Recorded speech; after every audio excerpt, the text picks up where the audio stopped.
Forever 21 was a teen's dream, until it collapsed.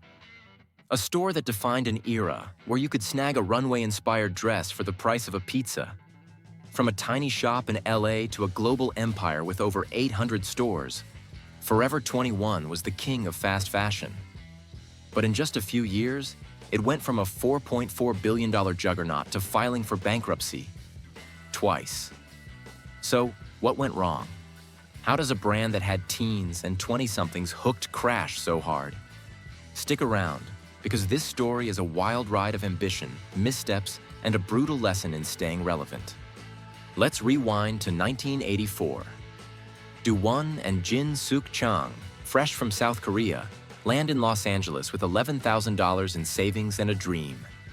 Do-won's working 3 jobs: janitor, gas station attendant, coffee shop server, when he notices something. The folks driving the flashiest cars? They're in the garment business. That's the spark. The couple opens a 900-square-foot store called Fashion 21 in Highland Park, selling trendy clothes inspired by Korean fashion to the local community. First year, they pull in $700,000. Not bad for a couple with no retail experience, right? But here's the kicker. Jin Suk had a secret weapon, an eye for trends that could turn cheap fabric into must-have looks. By 1987, they rebrand to Forever 21, a name that screams youth, energy, and endless possibilities. They're not just selling clothes, they're selling a vibe.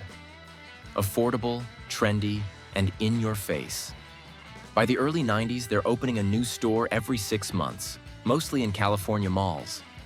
Teens flock to these massive stores stuffed with $10 dresses, $5 tops, and glittery tees that look like they just stepped off a runway. But how do you go from a single shop to a global empire? And more importantly, how do you lose it all? Let's talk about the rise. Forever 21 didn't just grow, it exploded. By 2001, they had 122 stores and cracked open their first international location in Canada. Jin Suk's merchandising was genius. She'd handpick every item, buying small batches to keep inventory fresh. If you saw a cute top, you'd better grab it, because it wouldn't be there next week.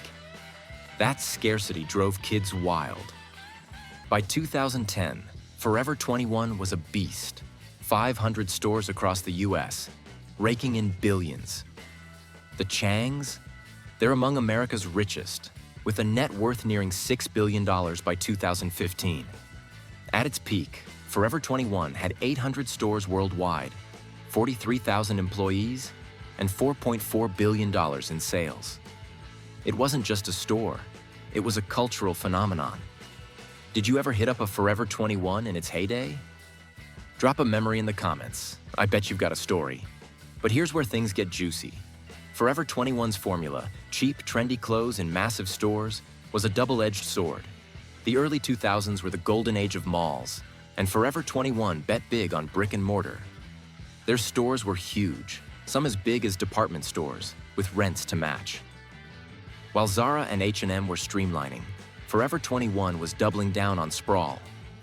By 2015, they were in 47 countries, opening stores faster than you could say clearance rack. But what happens when you grow too fast, too soon? The cracks started showing in the mid-2010s. The retail world was changing, fast. Malls were dying, with foot traffic tanking.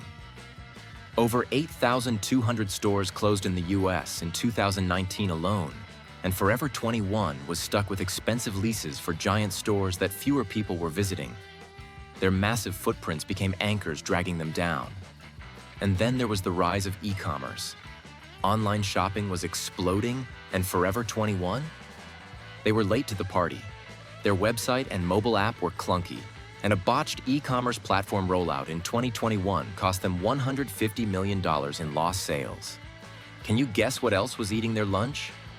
Enter the ultra-fast fashion giants, Shein and Temu. These online-only retailers took Forever 21's playbook and cranked it to 11. Shein, launched in 2008, could design, produce, and ship a dress in as little as 3 days.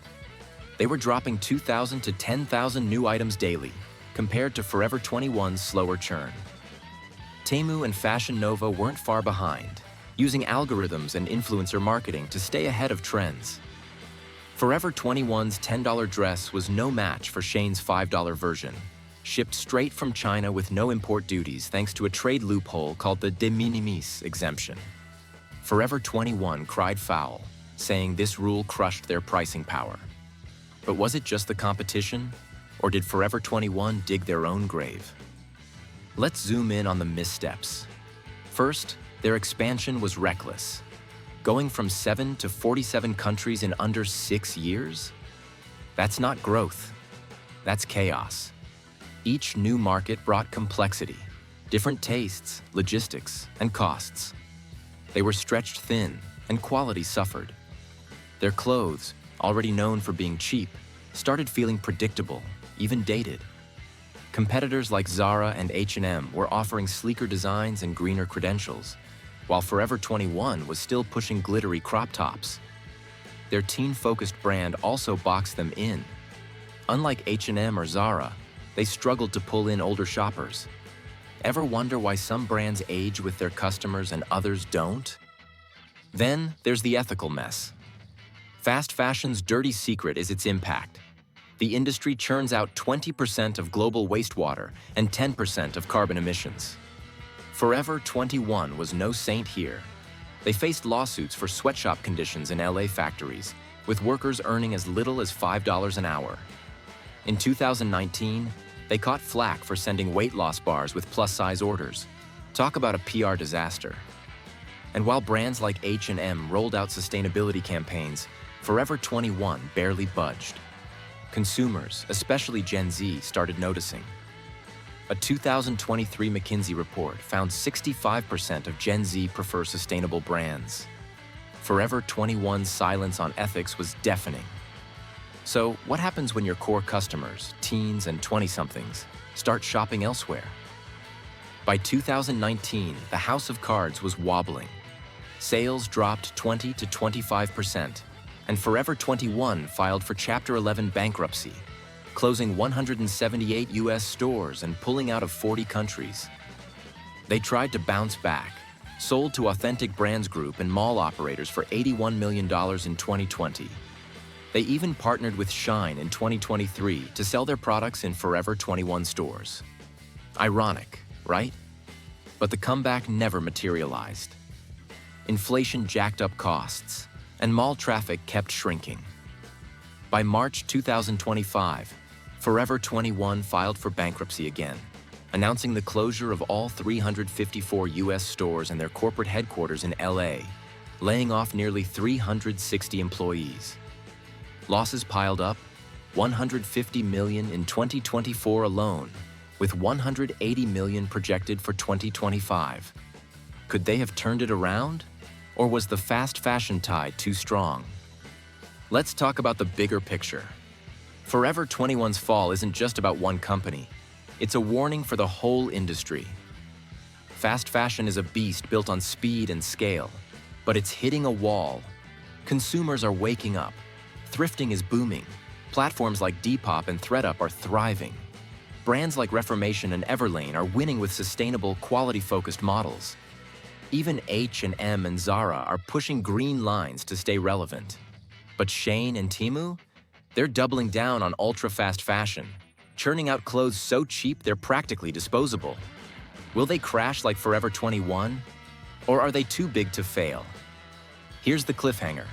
Forever 21's brand might not be dead.